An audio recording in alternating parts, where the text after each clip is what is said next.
네, 시장 진단과 함께 전략 세워드리는 수급으로 보는 증시 시간입니다. 오늘은 키움증권 김성훈 전문가 자리해 주셨습니다. 안녕하세요. 네, 안녕하세요. 네, 먼저 시작하기에 앞서서 전일자, 외국인과 기관, 연기금까지 어떤 종목들 사고 팔았는지 하나하나 짚어보면서 시작하도록 하겠습니다. 박지원 캐스터 통해 확인하고 오시죠. 네, 전거래일 투자자별 수급 동향 살펴보는 시간입니다. 7일 우리 시장은 유럽중앙은행 ECB와 미국 연준의 통화정책 회의를 앞두고 투자자들이 관망세를 보인 가운데 코스피는 소폭 상승, 코스닥은 소폭 하락하면서 마무리됐는데요.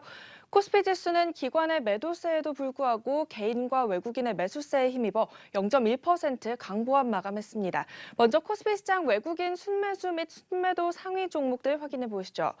이날 외국인 매도 1위에 오른 한미약품의 경우 신약 임상시험 중단 논란으로 주가가 너를 뛰는 모습 보였는데요. 지난해 11월에 다국적 제약사 얀센에 기술 수출한 신약의 임상시험이 중단됐다는 일부 언론 보도로 장중 한때 주가가 17% 넘게 떨어졌지만 한미약품 측의 부인 공시로 하락폭을 일부 만회하면서 10%대 빠진 채로 장을 마쳤습니다. 또 외국인 투자자들은 네이버에 대해 계속해서 매도세 나타내고 있는데요. 7거래일 연속으로 네이버 외국인 매도세 보이고 있고요. 최근 20거래일 중 단 2거래일을 제외하고는 매도세 이어오고 있습니다. 반면 삼성전자의 경우 3거래일 연속 외국인 매도세에서 이날 매수 1위로 돌아선 모습이고요. 2위 포스코는 철강주가 꾸준한 강세 보이고 있는 가운데 20거래일째 외국인 매수세가 이어지고 있습니다. 다음 기관에서 가장 많이 사고판 코스피 종목들입니다. 이날 미국과 유럽 증시 상승과 또 삼성전자의 강세가 우리 증시에 호재로 작용했지만 오후 들어 기관 매도세가 이어지면서 그 상승폭이 제한되는 모습이었는데요. 기관은 906억 원어치 순매도 물량을 나타냈습니다. 외국인들이 삼성전자를 가장 많이 담아간 반면에 기관에서는 가장 많이 매도에 나섰고요. 한미약품 역시 매도 상위 종목에 올랐습니다. 포스코는 6거래일째 기관 매도세를 보이고 있습니다. 반면에 이날 LG 디스플레이가 사상 최대 실적을 기록할 것이라는 전망에 오름세 보이면서 기관 매수 1위에 올랐고요. LG화학과 SK하이닉스, 삼성물산 그리고 한화케미칼이 그 뒤를 이었습니다. 이어서 연기금 거래 상위 종목들 살펴보시면요. 마찬가지로 매수 1위에는 LG 디스플레이가 올랐고요. 이날 연기금은 롯데케미칼과 SK텔레콤, 삼성전자, 현대제철 주식을 많이 담아갔습니다. 반면에 한미약품이 역시 매도 1위를 기록했고 한미사이언스와 현대글로비스, S-오일과 아모레지까지 연기금 매도 상위 종목에 이름을 올렸습니다. 지금까지 전거래일 코스피 시장 수급 현황 함께 보셨고요. 이어서 코스닥 시장으로 넘어가 보시죠. 이날 코스닥 외국인과 기관의 매도에 상승세를 이어가지 못하고 0.49% 하락 마감했는데요. 외국인 투자자들은 코스닥 시장에서 77억 원어치의 주식을 순매도한 것으로 나타났습니다.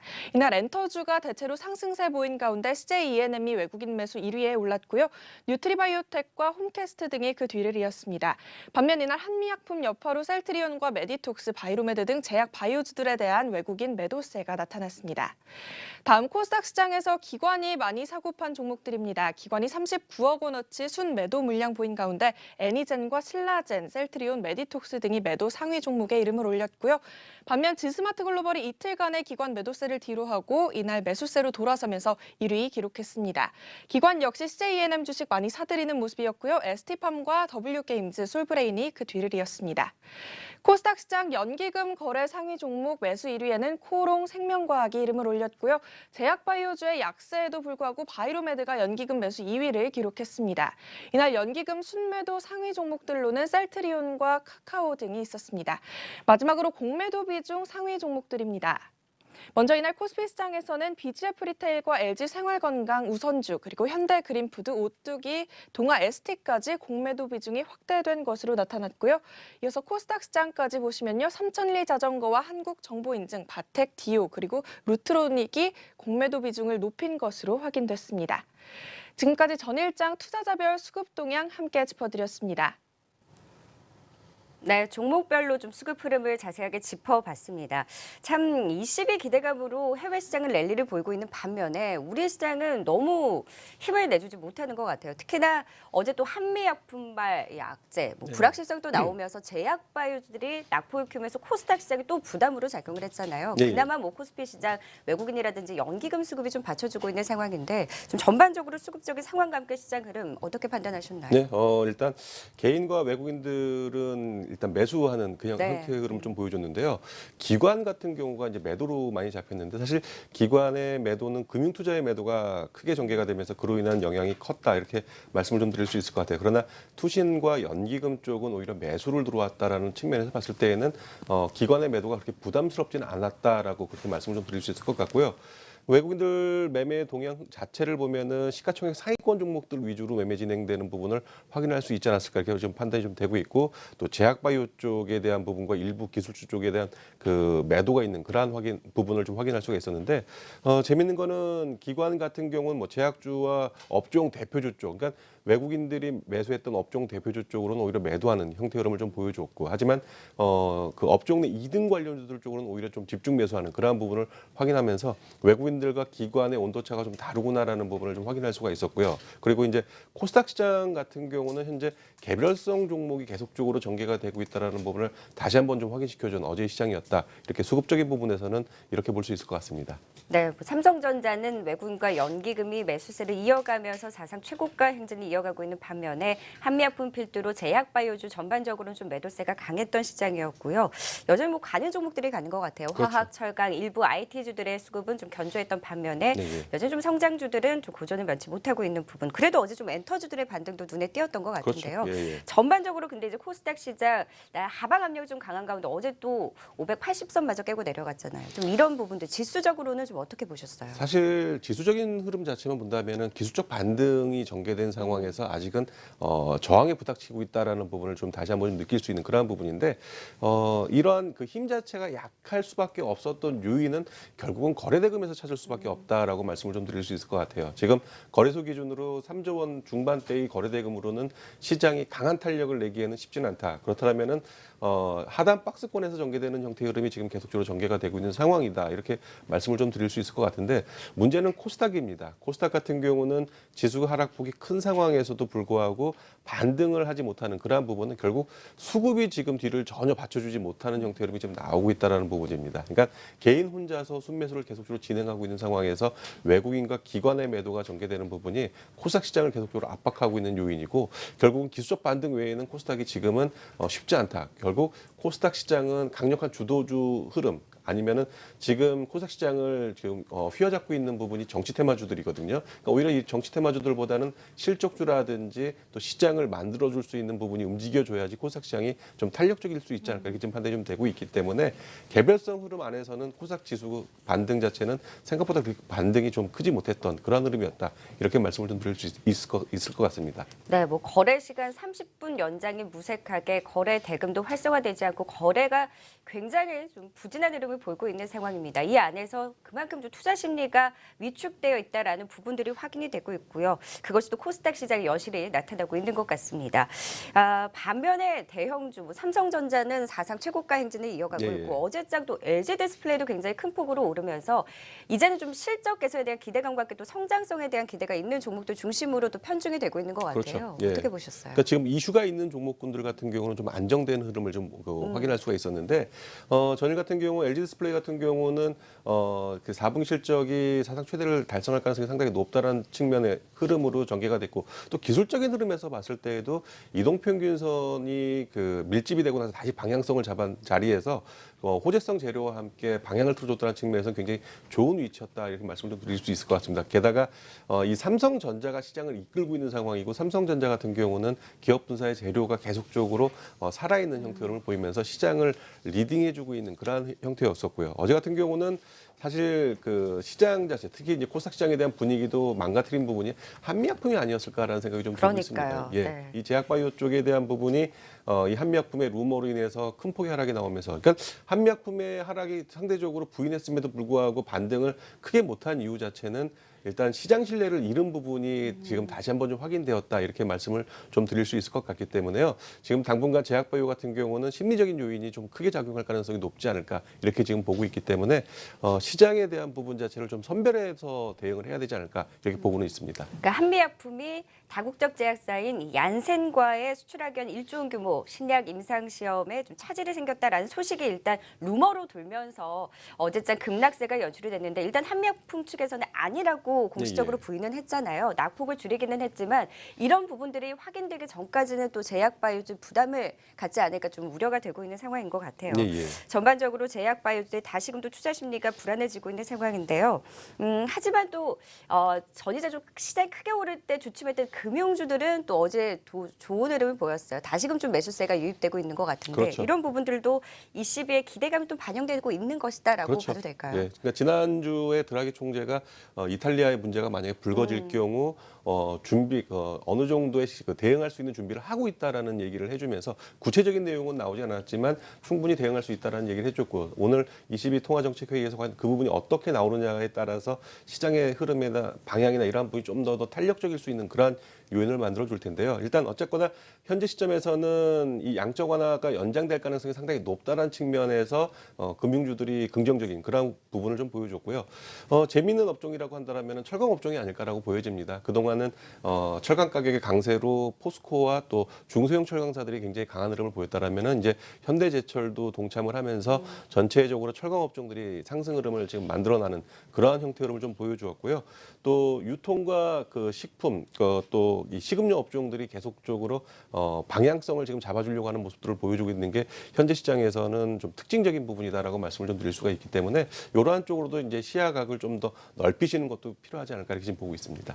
네, 금융업종뿐만 아니라 철강, 화학업종 역시 소재주들 강한 흐름을 보이고 있는 상황이고요. 유통과 음식료 업종 안에서도 순환매 양상이 나타나고 있다. 이런 부분들도 특징으로 짚어봤습니다. 제가 어제 좀 지켜봤던 부분들이 NHN 한국사이버결제와 지스마트 글로벌 정말 이런 종목들 한번 주가 급락 나올 때 가슴 철렁하신 분들 굉장히 많으셨을 것 같아요. 그렇죠. 반대 매매 얘기가 나오고 예, 있는데 이런 종목들 좀 어떻게 보셨어요? 사실 그 악성 루머도 나오면서 굉장히 급락하는 형태 흐름이 네. 나오는 모습이었었는데 일단 기술적인 흐름에서 차트적인 부분에서 역배열이 전개가 되고 있었던 부분 측면이었었던 측면입니다. 그렇다면 분명히 대응할 수 있는 부분이 있었지만 그 반등을 기다리다가 오히려 이런 종목들을 당하는 경우가 굉장히 많은데요. 전저점이 붕괴될 때는 반드시 이런 종목들 같은 경우 리스크 관리를 하셔야 된다라고 저는 보고 있거든요. 그래서 현재 시점에서는 진짜 기술적 반등을 기다려야 되는 구간이고 공포의 그 심리에 걸려가지고 여기서 한 번 더 하락을 할 때 던지는 경우보다는요 하방 경직을 잡고 반등하는 시간이 좀 걸릴 것이다라는 말씀을 좀 드리고 싶어요. 그래서 이런 일이 벌어지기 전에 분명히 징후가 나타납니다. 그런 부분이 이제 전저점 붕괴라는 부분이 나타나기 때문에 그런 부분을 반드시 기술적인 부분에서의 대응도 공부를 하셔가지고 대응하는 게 저는 같은 건 맞지 않을까 이렇게 지금 보고 있습니다. 네, 역시 뭐 코스닥 시장 워낙 불안해지다 보니까 이런 반대 매매 영향으로 일부 종목들의 또 급락하는 움직임, 지스마트 글로벌 같은 경우 어제 또 하한가까지 가면서도 투자자 분들의 또 우려를 키우지 않았나라는 생각이 듭니다.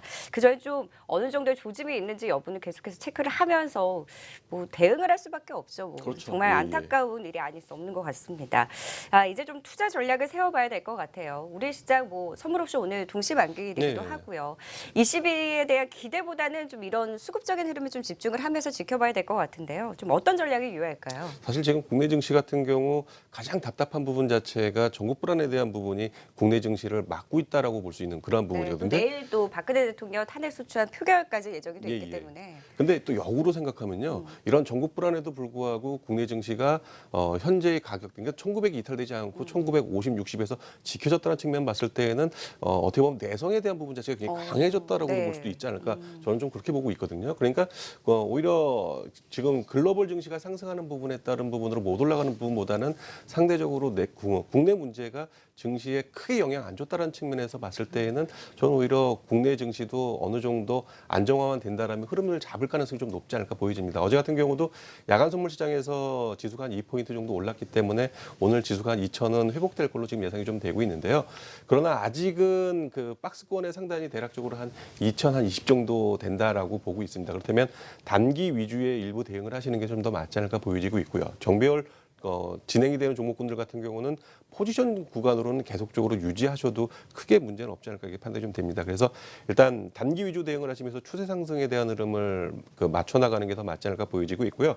또 거래 대금과 거래량 자체가 크게 증가하지 않고 있다는 측면에서 봤을 때에는 이 거래대금 증가에 대한 부분을 반드시 체크하셔야 된다라고 말씀 좀 드릴 수 있을 것 같아요. 그래서 아직은 5조 원대 이상의 거래대금을 만들어내지 못하고 있는 상황이기 때문에 일정한 부분은 단기 접근을 자꾸 권해드리는 이유도 이런 부분 때문이고요.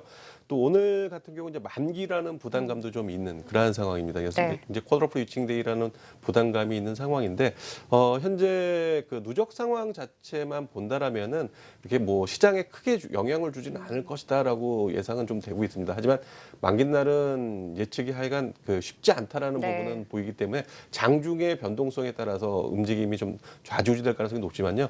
오늘 갭상승을 뜨고 나서 오히려 치고 나간다라면은 일정한 부분은 이익 실현하시고 다시 또 이 만기로 인해서 조정 들어올 때에는 다시 재접근하는 그러한 전략도 필요하지 않을까 보여지고 있고요. 문제는 내일이죠. 내일 있을 국회에서의 그 탄핵 가결과 관련돼 있는 부분에서의 흐름, 이 부분이 과연 시장에 대한 모멘텀을 줄 것이냐라는 부분, 이 부분도 좀 구체적으로 좀 생각해봐야 되지 않을까 이렇게 지금 보고 있거든요. 네. 그래서 저 같은 경우는 이제 이 어떻게 탄핵 보세요? 지금 현재 만약에 탄핵이 가결이 된다라면은 그러니까 지난번에 3차 담화 때 그 2시 반에 그 담화를 했을 때 어느 정도 힌트가 보였다라고 보이거든요. 빠졌다가 올랐잖아요. 그렇죠. 그때 네. 오히려 대통령 담화에서 퇴진 얘기가 나오면서 시장이 오히려 급반등하는 그런 그렇죠. 형태를 보이다가 결국 이게 퇴진이 아니구나라는 부분은 이제 제자리로 오는 그런 형태를 확인할 수가 있었거든요. 그렇다면 탄핵에 대한 부분 자체가 가결이 됐을 때에는 오히려 불확실성 제고로 시장이 받아들일 가능성도 상당히 네. 높지 않을까 이렇게 지금 판단이 좀 되기 때문에요. 탄핵에 대한 부분 자체를 너무 두려워하지 마셔라라는 말씀 좀 드리고 싶고요. 현재 제가 이제 서두에도 말씀드린 대로 국내 증시가 이 그 현재 시장의 흐름 자체가 국정 불안에 대한 부담감이 있음에도 불구하고 저는 1950 자체가 지켜졌다는 부분에 더 의미를 좀 두고 싶다라는 말씀을 드렸던 것처럼 지금 국내 증시는 좀 어떻게 보면은 상대적인 악재에도 불구하고 강하다라고 얘기를 역으로 좀 드리고 싶다 이런 네. 말씀 좀 드리고 싶거든요. 그래서 시장에 대해서는 너무 부담스러워하지 마시고요. 지금 구간에서는 오히려 탄핵 정국에 대한 부분 자체가 매수의 기회가 될 수도 있다 이렇게 보시는 게 더 맞지 않을까 보고 있습니다. 일단 오늘 같은 경우에는 뭐 시장이 좀 상승을 하더라도 제한적일 수 있을 것이다. 단기적으로 좀 대응을 하자라는 말씀 주셨고요. 선물 옵션 동시에 만기를 맞아서 계속해서 수급적인 흐름을 지켜보면서 변동성 유의를 해야 된다라는 말씀까지 주셨습니다. 내일 대통령 탄핵 관련 투표가 진행이 되는데 어떤 결과가 나오든지 간에 일단 불확실성 해소 차원에서 우리 시장에도 또 반등의 계기를 마련해 줄 수 있지 않을까라는 기대도 갖게 하는데요. 이제 뭐 전국 불안도 지속되고 있지만 그래도 1950선을 지켜내고 있는 부분은 긍정적이다라는 말씀 주셨잖아요. 이런 네. 시장에서 일단 코스닥 시장 여전히 부진하긴 하지만 좀 어떤 종목들 중심으로 관심을 가져보면 좋을까요? 네, 오늘은 이제 식음료 쪽에서 한 종목을 좀 준비를 좀 해봤어요. 네. 그러니까 CJ 제일제당 같은 경우가 그 라이신 가격이 계속적으로 강세를 보이면서 11월 초에 강하게 상승 반전이 되는 그러한 형태를 좀 보여줬는데요. 그동안 계속적으로 하락을 하다가 이 라이신 가격 자체가 2017년도에 실적 기대감을 지금 만들어줬다는 측면이 전환점을 만들어줬다 이렇게 말씀을 좀 드릴 수 있을 것 같고요. 일단 뭐 소재 제품 가격 자체도 올 연말이나 내년 초에 인상할 가능성이 높다라는 전망이 지금 많은 그러한 상황입니다. 그래서 이런 부분까지 이어진다라면은 실적은 회복될 가능성이 상당히 높지 않을까 보여지고 있고 수급 역시 기관들의 매수세가 계속 꾸준하게 들어오고 있는 그러한 부분을 확인할 수 있고요. 기술적인 흐름 자체도 현재 역배열 전개됐던 구간에서 이제 혼조 구간으로 들어와 있고 이동평균선을 다 밀집을 시켜놓은 상황입니다. 그렇다면은 지금 장기 이동평균선까지 다 뚫어놓은 상황이다라는 측면 봤을 때에는 어저께 그 양봉 돌린 양봉 자체는 눌림목이다라고 보시고 기술적인 접근이 충분히 가능하지 않을까 판단이 좀 되고 있고요. 손절가 뭐 61선으로 잡고 접근하신다라면은 크게 무리 없지 않을까 이렇게 판단이 좀 되고 있습니다. 두 번째 종목은 SK가스인데요. SK가스 같은 경우는 09년 이후로 이제 판매량이 계속적으로 감소가 되면서 실적 부진에 대한 우려감이 계속적으로 주가의 발목을 잡다가 올해 굉장히 큰 폭의 상승을 지금 진행하고 있는데 이 부분은 2015년도에 바닥으로 해가지고 판매량이 계속적으로 증가를 하고 있다는 측면입니다. 게다가 요즘 원자재 시장 자체가 상승을 하면서 실적 개선에 대한 기대감이 계속적으로 좀 만들어주는 그런 부분을 좀 보여주고 있고요. 게다가 석유화학 쪽에서 이 LPG의 사용 그 양이 지금 증가하고 하면서 매출 증가가 계속적으로 진행이 되고 있다는 측면입니다. 그런 측면에서 봤을 때는 SK가스 같은 경우는 5일선과 21선 부분에서의 매매 진행은 충분히 가능하지 않을까 보여지고 있고요. 그리고 현재 역시 정별로 굉장히 강한 흐름을 좀 보여주고 있다는 측면을 봤을 때에는 분할 접근하신다면 문제 없지 않을까 판단이 좀 됩니다. 역시 이 종목도 60일 이동 평균선을 짧게 손절가로 잡고 접근하신다면은 크게 문제 없지 않을까 이렇게 지금 보고 있습니다. 네, 오늘 또 관심주로 CJ 제일제당과 SK가스까지 짚어주셨습니다. 네, 수급으로 보는 증시 여기서 마무리 짓도록 하겠습니다. 오늘 도움 말씀 키움증권 김성훈 전문가였습니다. 고맙습니다. 네, 감사합니다.